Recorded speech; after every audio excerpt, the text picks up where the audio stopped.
do you ever have those tools that are like really effective and they're really powerful for you and they really help you to get clear and get back to you and feel good?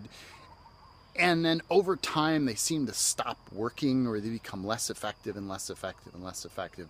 And then they stop working. And what do we do with that, right? We abandon it. We walk away from it. It's like, oh, that doesn't work for me anymore. It used to work and now it doesn't work. So I need a new tool. Okay. Anyone else? No? So I had one of those that was happening, doing that dance with it, was becoming less and less effective, and it stopped working. And I noticed I stopped using it. I had found another tool to replace it, but it bothered me that one, I had discarded it rather than finding out what was actually going on. So I want to invite you a different way of engaging these things. It's like, what if it's not about discarding a tool as being ineffective? What if it's about troubleshooting it and seeing what's actually going on, expanding your awareness into not only how that tool works in your reality and with your consciousness, but how it engages in all that is and how all that is engages that tool back with you.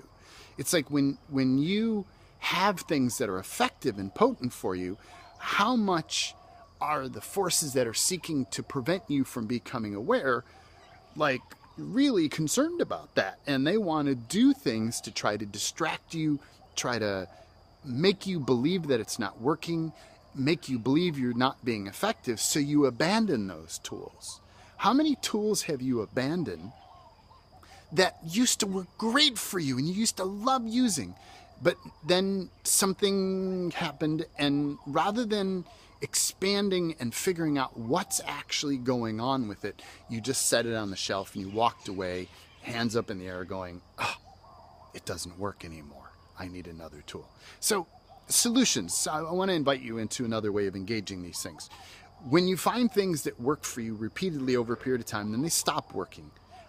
I want to say that 90% of the time when I troubleshoot with people, it's manipulation in their reality has realized they're being effective, and they keep trying to find ways to get you to block yourself. The tool doesn't stop working. You stop using it because you have points of view, you have significance around it, you've taken on some point of view or bought into some story or some distraction and have stopped being effective.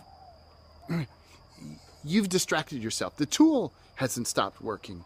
You've stopped using it effectively because there's been a manipulation in your reality, or usually a pile of manipulations in your reality.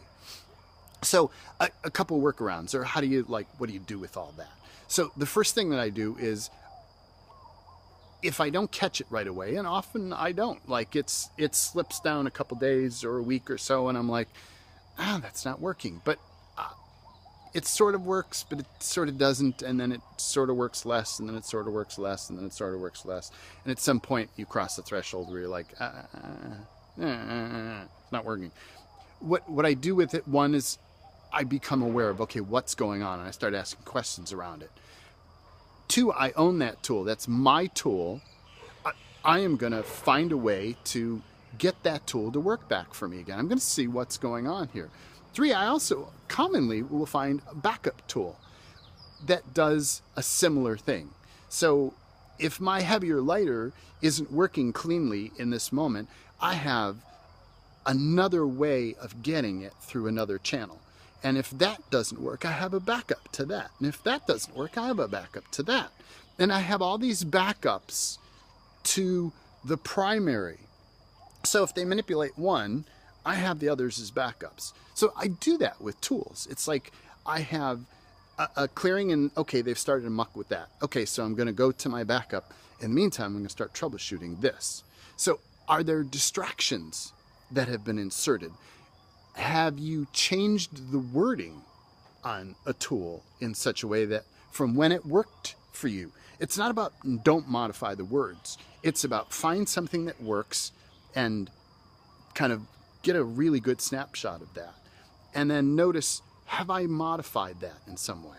And like, I'll get these like, oh, brilliant new word to add in there. Whoa, this will change it all. And for maybe a week, it seems to make it more powerful. And I've been baited into changing it, and then I buy into that, and then that no longer works as well anymore. So it's like, what are the manipulations that have occurred to distract you, to modify the clearing, to cause you to believe that it doesn't work anymore? Go at the tool, start pulling those pieces out, get back to the core of it, of what you knew worked, and start seeing what's in there, what manipulations have altered that. And do have backups to tools. Don't walk away from tools that work for you or have worked for you. They don't stop working. Tools don't stop working.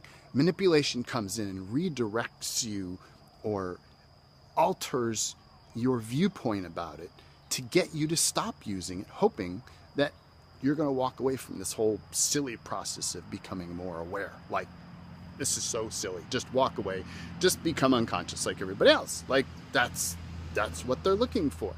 How can you use that to become more aware of all the dynamics that are going on in your reality? So I invite you today to, how can you, when you find tools that are not working, ask more questions and get bigger.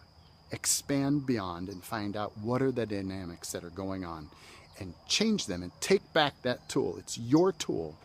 Take it back and make it work.